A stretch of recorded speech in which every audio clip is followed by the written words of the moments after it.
여러분 안녕하십니까. 1177일 되는 미국 대사관 침입 시민들의 행동입니다. 장마가 이제 시작돼서 남부 지역은 피해가 속출하고 있습니다. 이미 사망자도 발생하고 있고 합니다. 오늘 서울도 지금 구름이 많이 끼어 있습니다. 정치권은 연일 내년 총선 외에는 별로 관심 있는 게 없습니다. 근데 내년 총선은 정치적으로 아주 중요한 그런 시기입니다. 과거까지는 하더라도 국회의원 선거가 한국 정치와 한국 사회에 미치는 영향이 그렇게 크지는 않았습니다. 그러나 지난 문재인 정권을 거치면서 국회 권력이 얼마나 비대해졌고 국회 권력이 대한민국의 특별 권력을 누릴 정도로 파괴적 힘을 발휘하고 있기 때문에 저 국회 권력을 제어하지 않으면 안 됩니다. 절대 권력은 절대적으로 부패한다고 그랬습니다. 지금 국회 권력은 절대화되어 있기 때문에, 그리고 이미 부패의 길로 들었었기 때문에 저 국회 권력을 잡아야 됩니다. 그 국회 권력은 여야 할 것 없이 너무 많은 권력을 갖고 있는데, 문제는 그 권력이 과도할 정도로 일당에게 가는 이것도 엄청나게 위험하다는 것을 우리는 체험했습니다. 국회 권력을 가진 자들이 힘을 합쳐갖고 대한민국 대통령을 끌어내는 그런 정치적인 불상사를 만들어냈습니다. 대통령을 헌정을 중단시켜놓고 그러면은 남아있는 5년 동안 전임 대통령보다 더 좋은 일과 더 많은 일을 했는가? 나라를 쑥대밭으로 만들어놨습니다. 나라를 쑥대밭으로 만든 저 국회를 심판해야 되는데 심판할 길이 없습니다. 나라를 쑥대밭으로 만든 문재인도 처벌할 길이 별로 없습니다. 이미 역사는 흘러가 버리면은, 물이 흘러가 버리면은 뭔가 흘러가 버린 걸 다시 되돌이킬 수가 없어요. 타임머신을 타고 그곳으로 돌아가봤자 인간 세상이 아닌 것입니다. 그래서 우리는 내년 국회의원 선거가 너무너무 중요합니다. 왜 중요한가? 이건 설명 안 해도 아시지 않습니까? 대한민국은 헌정을 중단시키는 저런 만용을 부리면은 그 만용을 부린 자를 심판할 수 있는 또 다른 제어책이 있어야 되는데 제어책이 없습니다. 다른 말로 하면은 독극물을 만들었으면 해독제가 있어야 되는데 지금 대한민국 정치판은 해독제가 없습니다. 계속 독버섯만 자라고 그 독버섯이 뿌리는 그 꽃가루만 날고 있지, 그 독버섯을 제어하고 해독할 수 있는 해독제가 없습니다. 해독제를 인간들이 만들어 놓지 않았습니다. 만들어 놓지 않으니까 그 독이 계속 퍼지면서 사회에 악영향을 미치고 있는 것입니다. 정치가 대한민국 위기를 몰아가고 있고, 이 잘못된 대한민국 정치판을 누군가는 독의 뿌리를 뽑아야 된다. 누가 할 것인가? 국민이 해야 됩니다. 그럼 국민 중에 누가 할 것인가? 정해야 됩니다. 그래서 저 제어가 불가하다면 저는 대한민국 희망이 없다고 보고 있습니다. 지금 문재인 정부를 거치고 윤석열 정부가 왔음에도 불구하고 지금 강우병, 세월호, 이태원 참사, 그 다음에 지금 하고 있는 게 오염수 문제를 갖고 과학자가 아무리 말해도 안 돼요.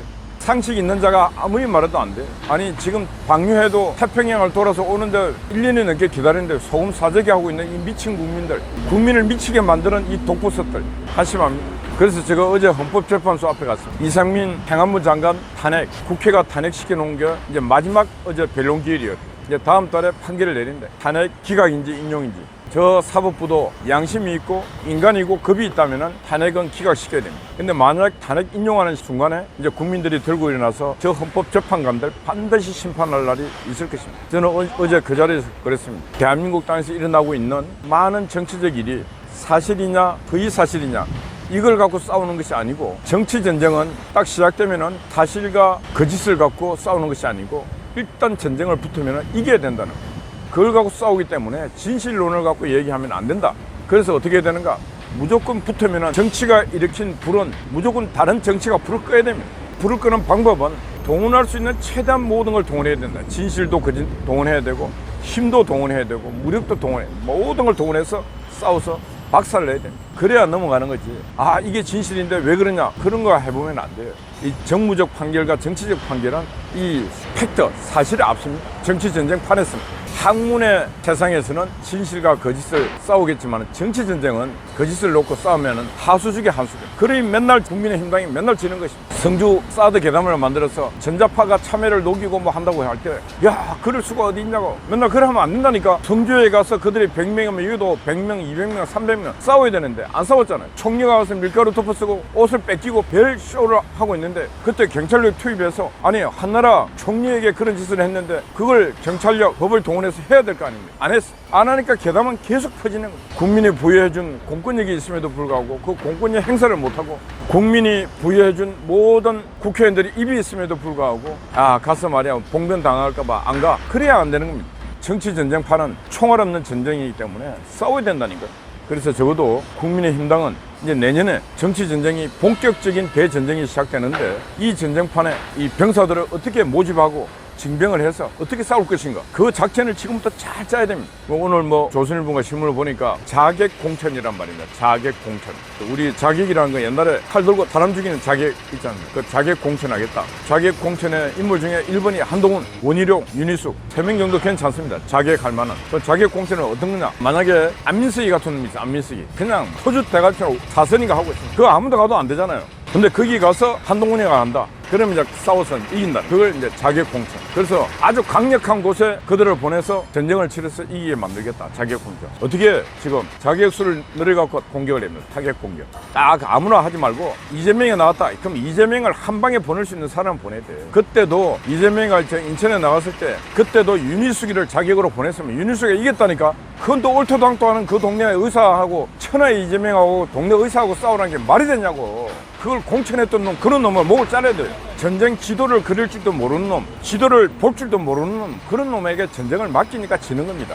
이재명이가 그때 딱 나올 때 이재명의 상대 자객이 누가 될 수 있는가? 그때 윤희숙 정도면 충분하게 가능했어요. 근데 그렇게 판단력도 없어요. 국민의힘당이. 다음 판 전쟁판은 딱 보면서 저기와 붙어서 이길 자. 자객이 다 보냈는데 자객이 부족해. 근데 한 놈이 엄청나게 센 놈이야. 그럴 때는 차라리 20대 청년을 뽑아갖고 가서 야 시작해서 끝날 때까지 너의 청춘을 불태워봐라. 청년이 이긴다니까. 그래서 내년 전쟁을 하기 위해서는 진짜 국민의힘당 브릭도 쫄라매고 이 사고 대전환하고 그리고 3선 이상 한 사람들은 가급적이면은 한 명 정도씩 날리고 다 국민의힘당 물러나야 됩니다. 왜? 배부르고 등타신 자들은 전쟁을 못합니다. 전쟁은 누가 합니까? 전쟁은 진짜 그 프리고진 있잖아요. 프리고진 와그너 그룹 용병을 끌고 와서 전쟁을 하고 안 죽잖아요. 그리고 러시아 국방장관이 자꾸 엄폐진하다고 러시아를 자기 조국인 러시아를 또 공격하고 그 정도 어떤 패기와 길기가 있는 그런 군인들 모집을 해서 싸우면은 내년 전쟁 압도적으로 이길 수 있습니다. 이 세상 경영하는 거 정치 경영은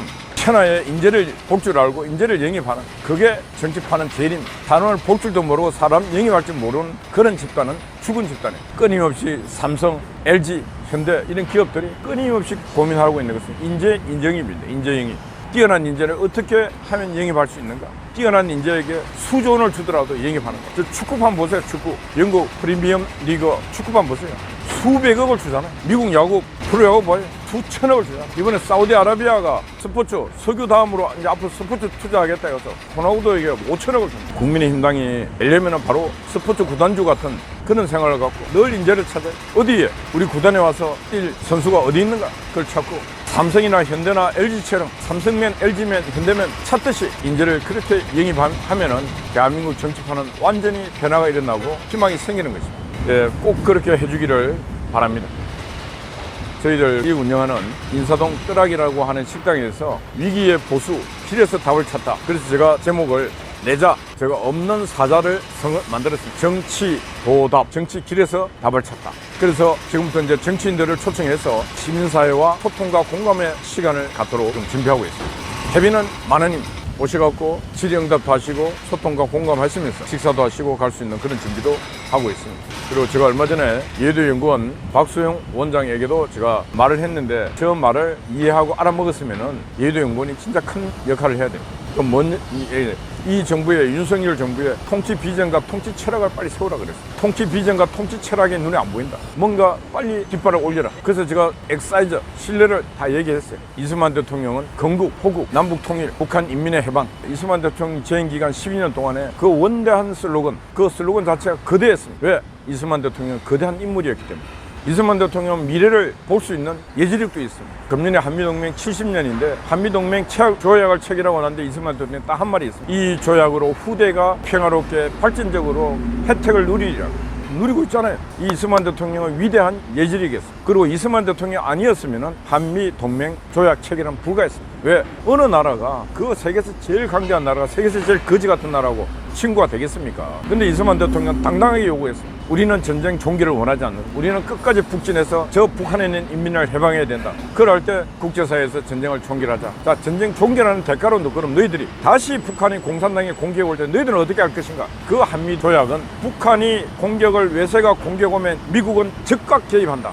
그게 딱 들어가 있습니다. 그리고 그 많은 날 미국이라고 하는 나라는 이 한국 땅에다가 한국 국민들에게 먹을 것, 입을 것 모든 것을 제공하면서 오늘날 한국을 거의 미국처럼 진정한 친구처럼 키워놨는데 다 열심히 키워놨더니 미국을 배신하고 감사를 모르고 미국 맨날 욕을 하고 저 미군 철거하라고 맨날 욕을 하고 양키 고마하라고 맨날 욕을 하고 있는 저런 인간들을 우리 한국 사회에 계속 놔둔다면 미국인들이 봤을 때 감사를 모르는 민족, 감사를 모르는 인간은 인간이 아니다. 이렇게 되면 한국은 끝나는 국제사회에서. 그럼에도 불구하고 우리 같은 사람이 있지 않습니까? 미국의 감사를 알고 미국인들에게 고마움을 그리고 미국을 공격하는 자들을 막아야 되기 때문에 이게 오늘까지 1176일 이게 있어서 지키고 있습니다. 그래도 미국인들이 봤을 때 한국인 중에 저런 사람들도 참 많이 있다.